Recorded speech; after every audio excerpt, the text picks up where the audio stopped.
lakini mimi nawaambia mnatakiwa mjiajiri kuanzia sasa. Kama wale wenzangu mnaosomea fani ya mawasiliano kwa umma au uandishi wa habari, hasa uandishi wa habari. Uandishi wa habari ile ni huduma. Ina nguvu kubwa kuliko risasi. Kalamu zetu hata wale tunaoamua kuwa waandishi wa habari inabidi tuzitumie vizuri. Kwa sababu kalamu hizi zinaweza kuleta machafuko kwenye jamii.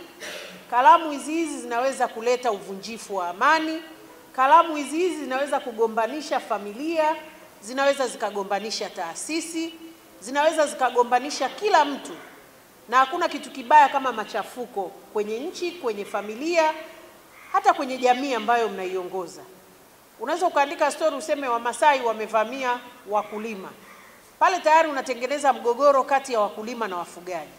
Lakini ungeweza kuandika kwamba watu fulani wamehusika na kuvamia shamba la bwana fulani na wakasababisha kitu hiki na hiki na hiki. Pale unakuwa umejiepusha na kuweka ule mgogoro ambao unaweza ukatokea baina ya wakulima na wafugaji.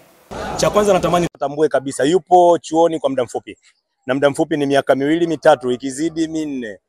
Yes, lakini tukitambua pesa hii ndogo inaweza kumsaidia mtu. Ni kujifunza, moja, ajifunze kusave.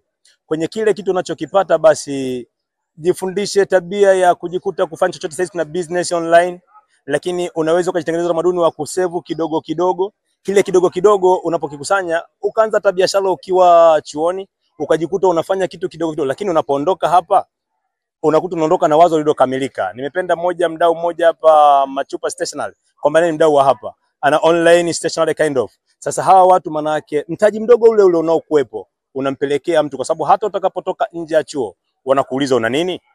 Basi angalau kitoka chuo kama ulijifunzia utamaduni wa kusevu kidogo kidogo, hicho nataka nikwambie mwanafunzi mwanachuo, utafika mbali sana. Lakini ukao ukijua tu chuoni hatupo kwa muda mrefu, muda mfupi kwa pesa ndogo itakusaidia kufanya vingi. Biashara ndogo ndogo inachukua uzito mkubwa sana kwenye uchumi wa nchi yetu. Tunapozungumzia SMEs za aina tofauti. Kwa hiyo mwanafunzi anayo nafasi kubwa sana, kwa sababu anaweza akatafsiri mambo yanayofundishwa na kuyaweka kwenye vitendo vya kuanzisha kitu chochote. Kama ninavyosisitiza kwamba ubunifu ndio kitu muhimu. Kwa hiyo mwanafunzi anapokuwa mbunifu na masomo yake, bila kujali kwamba yuko kwenye field ipi, anaweza akapata picha kamili ya kitu kinachoweza kumsaidia pale alipo, ili aweze kuziba mapengo ambayo yanatokea kutokana na upatikanaji wa masomo. Kwa hiyo mimi naona kabisa kwamba ni kitu kizuri, kinawezekana, na wanafunzi waendelee hivyo hivyo, wasisubiri siku ya mwisho. Kijana ana muda mwingi wa kufikiria jambo na kufanya jambo lingine tofauti na masomo yake. Na huu muda mwingi ambao upo ndio mimi nimeangazia na kuelezea pale. Lakini jambo la mwisho tuliongelea ni passion.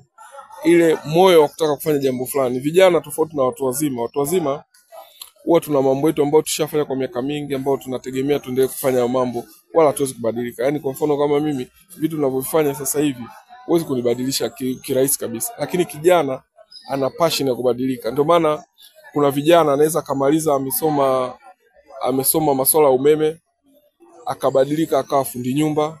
Kuna mwingine ameenda chuo akafundisha